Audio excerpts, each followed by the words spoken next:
Hello बच्चों, आपका स्वागत है आपके पसंदीदा चैनल स्टडी विथ आवर पर। आज हम आपको बताने वाले हैं रेक्टेंगल एंड स्क्वायर, यानी रेक्टेंगल आयत, स्क्वायर यानी वर्ग। देखो, रेक्टेंगल यानी आयत होता है, आज का परिमाप क्या होता है, आज का क्षेत्रफल क्या होता है, और वर्ग का क्षेत्रफल क्या होता है, वर्ग का परिमाप क्या होता है, वर्ग की भुजा क्या होती है, और वगैरह वगैरह। आयत का विकर्ण, वर्ग का विकर्ण, ये क्या होता है हम आपको बताएंगे। बच्चों, हम आपको बताने जा रहे हैं रेक्टेंगल एंड स्क्वायर। देखो, रेक्टेंगल होता है आयत, ये स्क्वायर यानी वर्ग ये। देखो, जिसकी आमने सामने की भुजाएं ये बराबर होती हैं उसको कहते हैं आयत।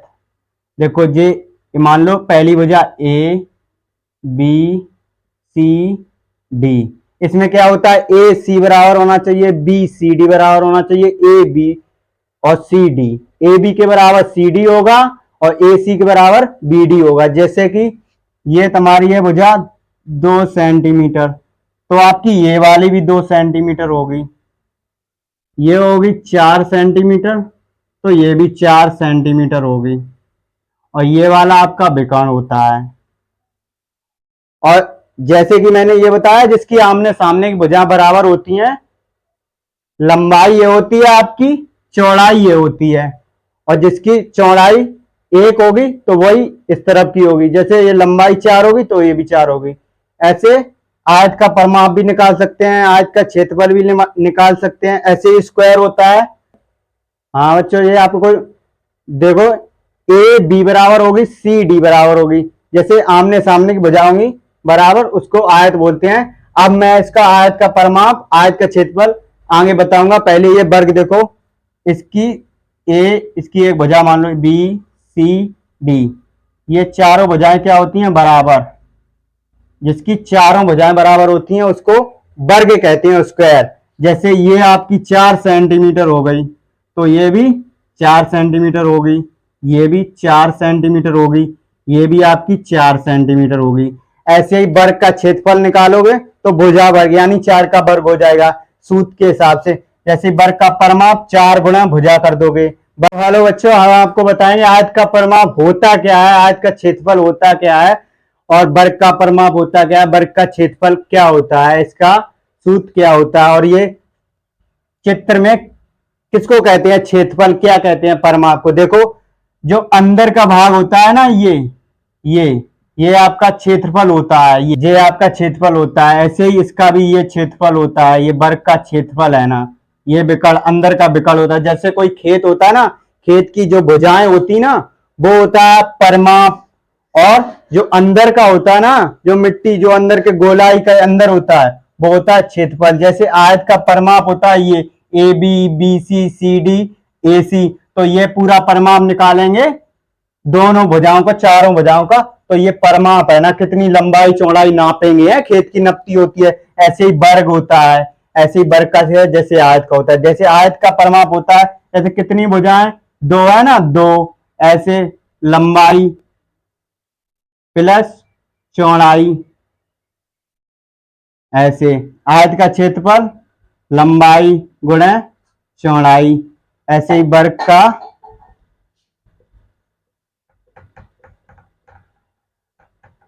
ऐसे ही वर्ग का परिमाप होता है 4। इसमें देखो ना, इसमें 2 भुजाएं बराबर होती हैं, इसलिए 2 किया, 2 प्लस लंबाई प्लस चौड़ाई, ऐसे जोड़ा ना, परिमाप किया ना। और आयत का क्षेत्रफल करेंगे तो लंबाई और चौड़ाई का गुणा। ऐसे ही वर्ग का परिमाप करेंगे तो 4 गुणा भुजा। देखो, भुजा तो सारी बराबर है ना, देखो चारों भुजाएं बराबर है ना, तो 4 गुणा भुजा। ऐसे ही वर्ग का क्षेत्रफल करो, वर्ग का क्षेत्रफल भुजा वर्ग। देखो, एक भुजा है ना, 4 है, ये भी 4 है, ये भी 4, तो भुजा का वर्ग। ऐसे ही सवाल लगेंगे। जैसे आयत का परिमाप है ना, 2 इंटू लंबाई धन चौड़ाई। जैसे आयत का क्षेत्रफल लंबाई चौड़ाई, जैसे किसी मैदान का लंबाई है 4 सेंटीमीटर, उसकी चौड़ाई है 2 सेंटीमीटर, तो आयत का परिमाप ज्ञात कीजिए। तो ऐसे ही वर्ग का परिमाप दिया है और भुजा ज्ञात कीजिए, तो क्या करेंगे, वर्ग का परिमाप लिख के भुजा निकाल लेंगे। ऐसे आयत का परिमाप क्या होता है, आयत का क्षेत्रफल क्या होता है, वर्ग का परिमाप क्या होता है, वर्ग का क्षेत्रफल क्या होता है। अब हम आपको इसके थ्रू सवाल बताएंगे। तो बच्चों अब हम आपको बता रहे हैं इसके क्वेश्चन। देखो पहला क्वेश्चन जैसे दिया गया है, एक मैदान की लंबाई 20 सेंटीमीटर है, चौड़ाई 10 सेंटीमीटर है, तो आयत का परिमाप ज्ञात कीजिए। देखो आयत का परिमाप बराबर क्या होता है, यहाँ लिखो आयत का परिमाप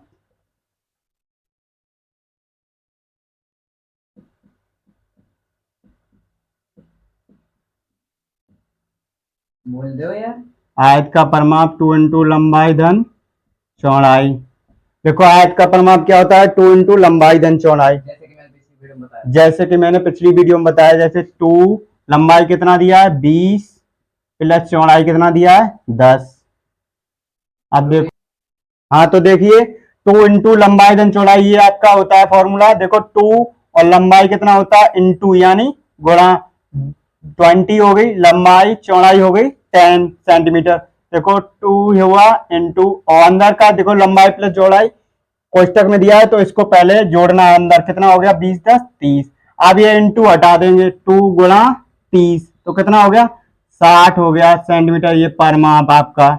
ऐसे ही जैसे कि आपको ये क्वेश्चन समझ में आ गया होगा, अब हम आपको बताते हैं क्षेत्रफल कैसे निकालते हैं। आपको बच्चों आप सिखाते हैं क्षेत्रफल कैसे निकालते हैं। अभी मैंने बताया था आप आयत का परिमाप कैसे निकालेंगे। देखो एक मैदान की लंबाई 12 सेंटीमीटर है, चौड़ाई 8 सेंटीमीटर, तो आयत का क्षेत्रफल याद कीजिए। तो देखो लिखना है आयत का क्षेत्रफल का फॉर्मूला, आयत का क्षेत्रफल बराबर क्या होता है, लंबाई गुणा चौड़ाई। देखो लंबाई कितनी है आपकी 12, चौड़ाई कितनी है 8 सेंटीमीटर, ये भी तो 12 अट्ठे 96 सेंटीमीटर स्क्वायर। देखो क्षेत्रफल को सेंटीमीटर स्क्वायर में लिखते हैं, लंबाई गुना चौड़ाई, आयत का क्षेत्रफल 96 सेंटीमीटर स्क्वायर। अब आपको आयत का क्षेत्रफल आयत का परिमाप निकालना तो आ ही गया होगा, तो हम आपको अब बताएंगे वर्ग का परिमाप, वर्ग का क्षेत्रफल कैसे निकालते हैं। तो अभी मैंने बताया था आयत का परिमाप कैसे निकालते हैं, आयत का क्षेत्रफल कैसे निकालते हैं। अब मैं आपको बता रहा हूं, एक वर्ग का क्षेत्रफल दिया है 144 वर्ग सेंटीमीटर, तो वर्ग की भुजा ज्ञात कीजिए। देखो वर्ग का क्षेत्रफल बराबर क्या होता है, फॉर्मूला लिखो या वर्ग का क्षेत्रफल बराबर होता है आपका भुजा वर्ग, भुजा वर्ग। देखो वर्ग का क्षेत्रफल बराबर भुजा स्क्वायर यानी भुजा वर्ग। तो वर्ग का क्षेत्रफल आपका दिया है कितना 144 वर्ग सेंटीमीटर है, सेंटीमीटर स्क्वायर। और भुजा क्या दिया है, भुजा तो तुम्हें निकालनी है, तो भुजा का स्क्वायर ऐसे लिख देंगे, भुजा स्क्वायर। अब देखो 144 जो है ना आपका क्षेत्रफल है, तो भुजा निकालेंगे ऐसे, भुजा इधर कर लो ना, इधर का इधर, मतलब इधर ही रहेगी, कहने का मतलब ये चीज इधर कर दे रही। तो भुजा बराबर ये वर्ग है ना, इसको इधर कर देंगे, इसमें जैसे घात हटाएंगे ना, एक्स स्क्वायर बराबर 4 करते हैं, तो एक्स बराबर वर्ग हटा के अंडर रूट 4 करते हैं ना, तैसे ये अंडर रूट हो गया 144।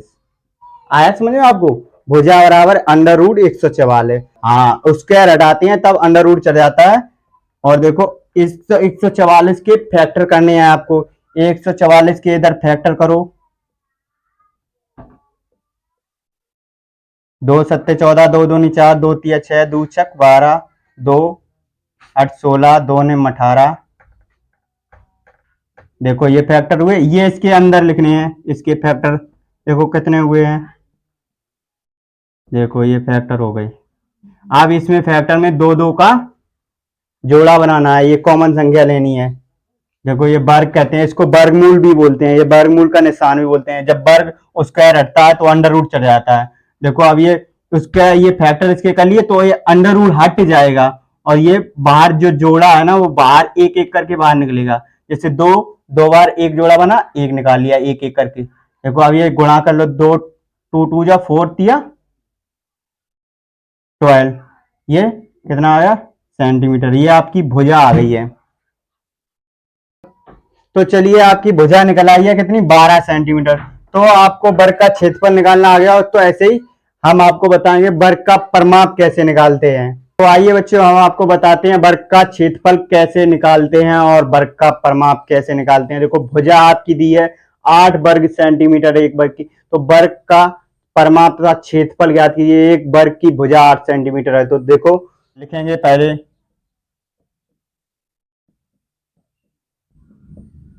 वर्ग का परिमाप बराबर होता है आपका 4 गुणा भुजा। देखो 4 गुणा भुजा कितनी दी है आपकी 8 सेंटीमीटर, तो परिमाप कितना हो गया 8 चौके 32, 8 सेंटीमीटर 32 सेंटीमीटर। ऐसे ही वर्ग का क्षेत्रफल बराबर आपका क्या होता है,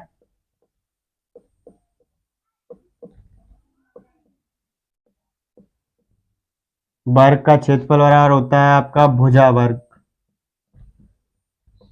तो भुजा कितनी है 8, 8 का स्क्वायर कर दो, ऐसे 8 का वर्ग होता है 64 सेंटीमीटर स्क्वायर। क्षेत्रफल सेंटीमीटर स्क्वायर में लिखते हैं, परिमाप सेंटीमीटर में लिखते हैं, लंबाई सेंटीमीटर में लिखते हैं, चौड़ाई सेंटीमीटर में लिखते हैं। ये हुआ आपका वर्ग का परिमाप कैसे निकालते हैं, वर्ग का क्षेत्रफल कैसे निकालते हैं। और हम इसके अकॉर्डिंग आपको जैसे अभी मैंने बताया था, इससे पहले आपको आयत का परिमाप कैसे निकालते हैं, लंबाई दी है तो चौड़ाई दी है। और हम आपको अगले वीडियो में बताएंगे आयत का जैसे परिमाप दिया है तो लंबाई दी है तो चौड़ाई कैसे निकालेंगे, और इसके थ्रू और भी बहुत सारे सवाल हम आपको वर्ग की बताएंगे। तो हम वीडियो को लाइक कर दें और चैनल को सब्सक्राइब कर दें। मिलते हैं अगली नेक्स्ट वीडियो में, तब तक के लिए जय हिंद जय भारत।